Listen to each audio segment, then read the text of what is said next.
दुनिया में 7 ऐसे लोग हैं, 7 ऐसी कैटेगरीज हैं जिनको मल्टीविटामिन की ज़रूरत हमेशा पड़ती है और उनको एक्स्ट्रा मल्टीविटामिन भी लेनी चाहिए। आपने देखा होगा गाड़ी में जब हम ऑयल डलाते हैं तो ऑयल डलाने का सीधा मतलब होता है कि गाड़ी के पार्ट्स जो हैं वो घिसे नहीं, जल्दी नहीं घिसे। इसी तरीके से आपने देखा होगा कि हमारे जो ओल्ड सिटीजन्स हैं, जो सीनियर सिटीजन्स हैं, वो कहते हैं कि घुटने में दर्द हो रहा है, घुटने का ऑयल खत्म हो गया है, घुटने की ग्रीस खत्म हो गई, घुटने की चिकनाहट खत्म हो गई है। तो उसी तरीके से मल्टीविटामिन्स भी हमारे लिए उतना ही ज़्यादा ज़रूरी है जितना कि हम गाड़ी में ऑयल डलवा रहे हैं। तो इस वीडियो को बड़े ध्यान से प्रॉपर तरीके से समझना बहुत ज़्यादा ज़रूरी है।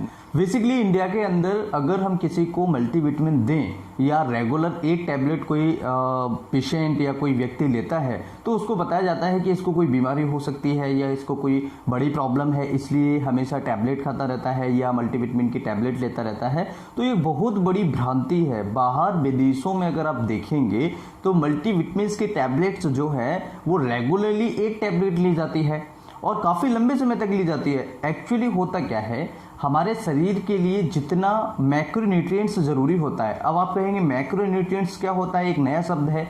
मैक्रोन्यूट्रिएंट्स वो होता है जैसे कार्बोहाइड्रेट्स है, प्रोटीन है, फैट है, ये हमारे शरीर में लार्ज अमाउंट में यूज होता है क्योंकि एनर्जी भी बनानी है, ग्लूकोज भी बनाना है, ठीक है, मसल्स को भी डेवलप करना है। तो प्रोटीन, फैट, ये सारी चीज़ें बहुत ज़्यादा ज़रूरी होती हैं। इसी तरीके से माइक्रोन्यूट्रिएंट्स भी होता है। माइक्रोन्यूट्रिएंट्स भी एक नया शब्द है, इसका मतलब होता है विटामिन्स हमारी, मिनरल्स हमारे। तो ये सारी चीज़ें हमें ज़रूरत होती हैं। अब माइक्रोन्यूट्रिएंट्स और मैक्रोन्यूट्रिएंट्स में आपको फ़र्क समझ में आ गया। वो हमारे मैक्रोन्यूट्रिएंट्स जो होते हैं वो कार्बोहाइड्रेट, प्रोटीन एंड फैट होते हैं और माइक्रोन्यूट्रिएंट्स जो होते हैं वो हमारे विटामिन्स होते हैं, हमारे मिनरल्स होते हैं, ठीक है। तो ये बहुत ज़्यादा ज़रूरी है। अगर हम मैक्रोन्यूट्रिएंट्स ले रहे हैं, कार्बोहाइड्रेट, फैट, प्रोटीन ले रहे हैं तो उसके साथ में हमें ये भी ज़रूरी है, यानी कि विटामिन्स भी ज़रूरी है, मल्टीविटामिन्स भी बहुत ज़्यादा लेना ज़रूरी है। अब आज की इस वीडियो में 7 ऐसे लोगों के बारे में डिस्कस करेंगे जिनको मल्टीविटामिन लेना ही चाहिए। अगर वो नहीं लेते हैं तो काफ़ी सारी प्रॉब्लम्स उनको हो सकती है। सबसे पहली कैटेगरीज है दोस्तों एथलीट्स में। एथलीट्स यानी कि जो बहुत ज़्यादा वर्कआउट करते हैं, बहुत ज़्यादा जिम जाते हैं, जिम में वर्कआउट करते हैं, तो ऐसे लोगों में प्रोटीन की कमी तो होती है। अगर आप जिम वाले लोगों को या एथलीट्स को प्रोटीन की मात्रा प्रॉपर तरीके से न दें तो उनको जो मसल्स है, उनकी जो प्रॉब्लम्स है, उनको बहुत सारी प्रॉब्लम्स आना स्टार्ट हो जाएगी। तो आपको ये ध्यान रखना होगा एथलीट्स और जिम वाले लोगों को, क्योंकि उनकी लगातार KCl जो होता है, एनर्जी जो है, कैलोरीज जो है बर्न होता है, इसलिए उनको विटामिन्स भी देना या लेना बहुत ज़्यादा ज़रूरी होता है। सबसे पहली कैटेगरी। दूसरी कैटेगरी आती है जो प्रेग्नेंट वुमेन होती है। प्रेग्नेंट वुमेन यानी कि जिनको डिलीवरी होने वाली है या उनको 7-8 महीने का बेबी है या उनको अर्ली प्रेगनेंसी है। तो उसमें हालांकि अर्ली प्रेगनेंसी में थोड़ा सा अवॉइड करना चाहिए कुछ, क्योंकि ये विदाउट डॉक्टर कंसल्टेशन के अर्ली प्रेगनेंसी में नहीं लेना चाहिए। हालांकि मल्टीविटामिन्स चलते हैं अर्ली प्रेगनेंसी में, बट विदाउट डॉक्टर कंसल्टेशन के आपको नहीं लेना है। एक बार डॉक्टर से कंसल्ट करें, उसके बाद ही प्रेगनेंसी में विटामिन्स की टैबलेट या मल्टीविटामिन्स या मिनरल्स की टैबलेट लेना चाहिए। क्योंकि ये क्या होता है, कई ऐसे पेशेंट होते हैं जिनको सुटेबल नहीं होता है तो उनको अबॉर्ट हो जाता है, अबॉर्शन हो जाता है। तो इसलिए विटामिन्स या कोई भी टैबलेट अर्ली प्रेगनेंसी में, अगर किसी को 1-1.5-2 महीने की प्रेगनेंसी है तो उसमें एक बार अपने डॉक्टर से ज़रूर कंसल्ट करें, उसके बाद ही किसी भी प्रकार की मेडिसिन लें, चाहे वो मल्टीविटामिन हो या कोई पेन किलर हो या कोई ETC कोई सी भी मेडिसिन हो, राइट। तो प्रेगनेंसी में क्या होता है कि बच्चे की ग्रोथ के लिए बहुत ज़्यादा ज़रूरी होता है, हड्डियों की ग्रोथ के लिए बहुत ज़्यादा ज़रूरी होता है, मसल्स की ग्रोथ के लिए बहुत ज़्यादा ज़रूरी होता है, ब्रेन के लिए बहुत ज़्यादा ज़रूरी होता है, खून बनाने के लिए बहुत ज़्यादा ज़रूरी होता है। तो इसलिए प्रेगनेंसी में बहुत ज़्यादा ज़रूरी होता है। तीसरा पॉइंट आता है हमारे ओल्ड सिटीजन यानी सीनियर सिटीजन जो हमारे हैं उनके लिए। 50 साल के बाद में, 45-50 साल के बाद में क्या होता है, हमारी मेमोरीज जो है लॉस होने लगती है धीरे धीरे। दूसरा, उनकी डाइजेस्टिव सिस्टम जो क्वालिटी होती है वो पुअर हो जाती है, यानी वो कम हो जाती है। ऐसी प्रॉब्लम भी आपको फेस करनी पड़ सकती है। जैसे कि क्या होता है कि जो हम खा रहे हैं दिन में पूरे में, वो सही तरीके से एब्जॉर्ब नहीं होना। अब जब वो सही तरीके से एब्जॉर्ब नहीं होगा तो वही शरीर के अंदर लगेगा नहीं। आपने सुना होगा कि हम शरीर में खा तो बहुत रहे हैं लेकिन मोटे नहीं हो रहे हैं।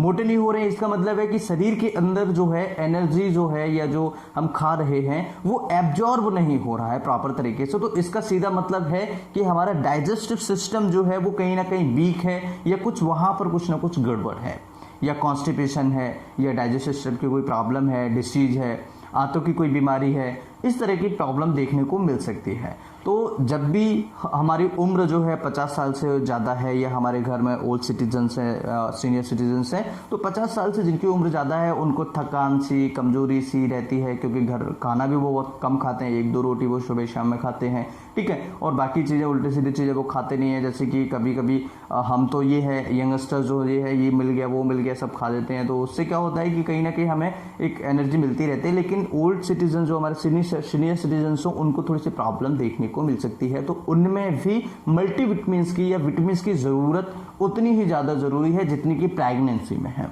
ठीक है, क्योंकि हड्डियां कमजोर हो रही हैं, डाइजेस्टिव सिस्टम कमजोर हो रहा है, ब्रेन कमजोर हो रहा है, ठीक है, और भी सारी चीजें हैं जो बहुत ज्यादा वीक होती चली जाती हैं। तो ओल्ड सिटीजन, सीनियर सिटीजन के लिए बहुत ज्यादा जरूरी है। चौथा पॉइंट हमारा है जो लैक्टेशन मदर्स हैं, यानी कि जो फीडिंग कराती हैं बच्चों को माताएं, जो उनके लिए बहुत ज़्यादा ज़रूरी है, क्योंकि लैक्टेशन के बाद में बच्चे को दूध पिलाने के बाद में क्या होता है, उसके अंदर मिल्क के अंदर जो चीज़ें मिली होती हैं वो माँ से बच्चे के अंदर आ रही हैं। तो बच्चे माँ को उतना ही खाना, उतनी ही डाइट, उतनी ही मल्टीविटामिन्स मिनरल्स की ज़रूरत होती है जितनी हम किसी एक नॉर्मल व्यक्ति को दे रहे हैं या फिर हम बच्चों को देने की कोशिश कर रहे हैं, क्योंकि वो एक जगह से दूसरी जगह जा रहा है, माँ से बच्चे को जा रहा है। इसलिए लैक्टेशन जो मदर्स होती हैं, जो मदर लैक्टेशन कराती हैं, बच्चों को दूध पिलाती हैं, उन माताओं को भी बहुत ज़्यादा ज़रूरत होती है मल्टीविटामिन्स की एंड मल्टी मिनरल्स की।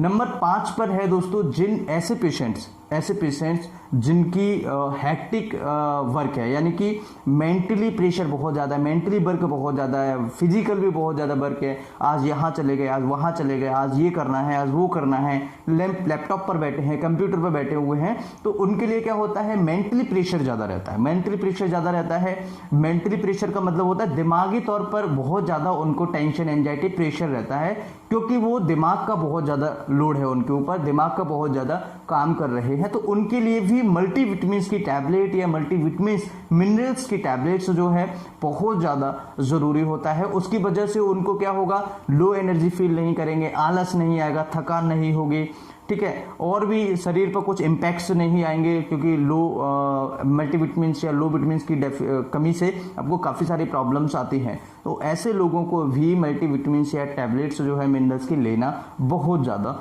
ज़रूरी होता है। नंबर 6 पे आता है स्टूडेंट्स लाइफ। स्टूडेंट्स यानी कि जो हमारे कॉलेज हैं, कॉलेज वाले स्टूडेंट्स हैं, कॉलेज गोइंग हैं, या फिर जो हमारे छोटे छोटे स्टूडेंट्स हैं, 8वीं 10वीं में पढ़ रहे हैं, 12वीं में पढ़ रहे हैं, तो ऐसे स्टूडेंट्स के पास ऊपर भी मेंटली प्रेशर बहुत ज़्यादा होता है। वो एक जगह से दूसरी जगह स्कूल जा रहे हैं या प्रॉपर तरीके से खाना भी नहीं खा रहे हैं, जैसे 8 बजे निकले, 4 बजे घर पे आ रहे हैं, तो प्रॉपर तरीके से वो खाना भी नहीं खा पा रहे हैं। तो ऐसी कंडीशन में भी उनको बहुत ज़्यादा ज़रूरत होती है, क्योंकि एक तो ये ग्रोथ फेज है।